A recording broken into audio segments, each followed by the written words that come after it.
Hi అండి, నమస్తే. Welcome back to our channel. నేను మీ కామాక్షి. ఇవాళ మన ఛానల్లో ఎంతో టేస్టీ అయిన తుర్నిప్ కర్రీని ఎలా తయారు చేసుకోవాలనేది ఈరోజు వీడియోలో మనం చూసేద్దామండి. ఈ కూరని షల్గమ్ అని కూడా పిలుస్తారు.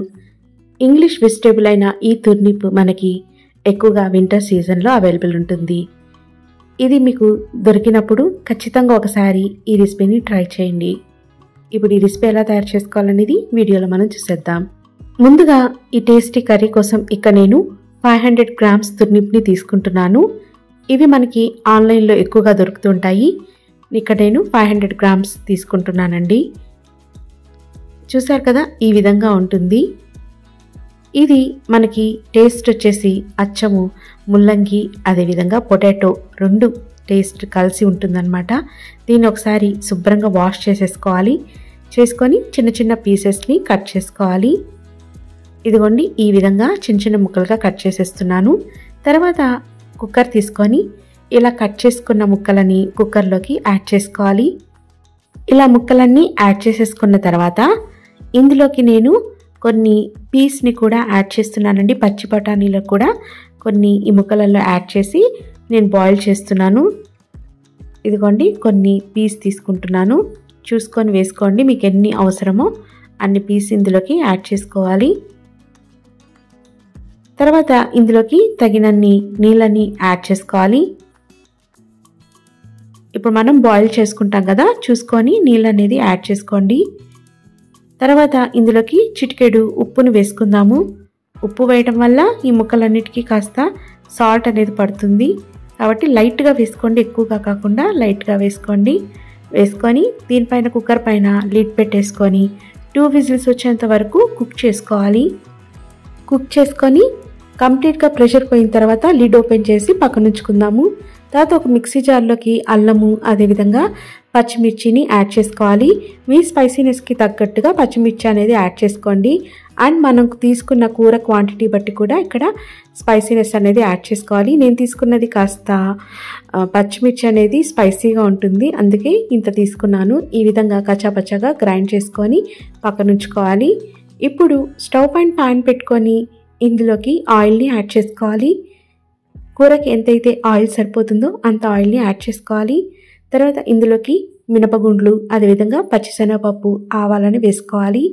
తర్వాత ఒక రెమ్మ కరివేపాకుని కూడా వేసుకోవాలి. కరివేపాకు వేసుకున్న తర్వాత ఈ పోపు బాగా నూనెలో కలిసేటట్టుగా ఈ విధంగా వేయించుకోవాలి. ఇప్పుడు ఈ పోపులోకి ఎండుమిరపకాయని కూడా యాడ్ చేసుకుంటున్నానండి. ఒక కాయ తీసుకొని వేసుకుంటే సరిపోతుంది. వేసుకొని ఒకసారి ఇవంతా పోపు బాగా వేగేటట్టుగా వేయించుకోండి. నిదానంగా వేయించుకోవాలి. పోపు కాస్త ఎర్రగా టర్న్ అవుతుంది అన్నప్పుడు మనం ఉడికించి పెట్టుకున్న ముక్కలని ఇందులోకి వేసుకోవాలి. వేసుకొని ఒకసారి బాగా మిక్స్ చేసేసుకుందాము. ఇదిగోండి, ఈ విధంగా పోపులోకి బాగా కలిసేటట్టుగా మిక్స్ చేసుకోవాలి. ఈ విధంగా చక్కగా మిక్స్ చేసుకున్న తర్వాత మనం ముందుగానే గ్రైండ్ చేసి పెట్టుకున్న అల్లం పచ్చిమిర్చి పేస్ట్ని కూడా యాడ్ చేసుకోవాలి. యాడ్ చేసుకొని ఒకసారి బాగా కూరల్లోకి కలిసేటట్టుగా మిక్స్ చేసుకోవాలి. ఈ విధంగా చక్కగా మిక్స్ చేసుకోండి. అల్లం పచ్చిమిర్చి పేస్ట్ బాగా కూరలోకి కలిసేటట్టుగా ఈ విధంగా మిక్స్ చేసుకోవాలి. ఇలా మిక్స్ చేసుకున్న తర్వాత ఈ కూర మరింత టేస్టీగా ఉండడం కోసం ఇక్కడ నేను కొంచెం డెస్టిలేటెడ్ కోకోనట్ని యాడ్ చేస్తున్నానండి. మీకు డెస్టిలేటెడ్ కోకోనట్ నచ్చకపోతే, ఒకవేళ అవైలబుల్ లేకపోతే పచ్చి కొబ్బరినైనా మీరు ఈ అల్లం పచ్చిమిర్చి పేస్ట్లో కొంచెం కొబ్బరి ముక్కలు కూడా వేసి గ్రైండ్ చేసుకుంటే చాలా టేస్టీగా ఉంటుంది. ఇప్పుడు ఇందులోకి కొంచెం డెస్టిలేటెడ్ కోకోనట్ అయితే వేస్తున్నాను. కొంచెం డెస్టిలేటెడ్ కోకోనట్ వేసుకున్నాం కదా, ఇప్పుడు ఇది కూడా బాగా కలిసేటట్టుగా మిక్స్ చేసుకుందాము. ఈ విధంగా చక్కగా మిక్స్ చేసేసుకోండి. కూరలోకి బాగా కలిసేటట్టుగా మిక్స్ చేసుకోండి. ఇంకా స్టవ్ ఆపేస్తున్నాము అన్నప్పుడు డెస్టిలేటెడ్ కోకోనట్ అనేది యాడ్ చేసుకోవాలి. ఫైనల్లీ వేసుకోండి. వేసుకుని త్వరగా వేగిపోతుంది కాబట్టి కొబ్బరి అనేది మీరు లో ఫ్లేమ్లో పెట్టుకొని ఇవి వేయించుకోవాలి. ఇలా బాగా కలిపిన తర్వాత రుచికి సరిపడా సాల్ట్ని కూడా వేసుకోవాలి. ఆల్రెడీ మనము కుక్ చేసేటప్పుడు కొంచెం సాల్ట్ అనేది యాడ్ చేసాం కదా, ఇప్పుడు కూరకి సరిపడా సాల్ట్ని రుచి చూసుకొని చెక్ చేసుకొని ఎంత కావాలో అంత సాల్ట్ ఇందులోకి యాడ్ చేసుకోవాలి.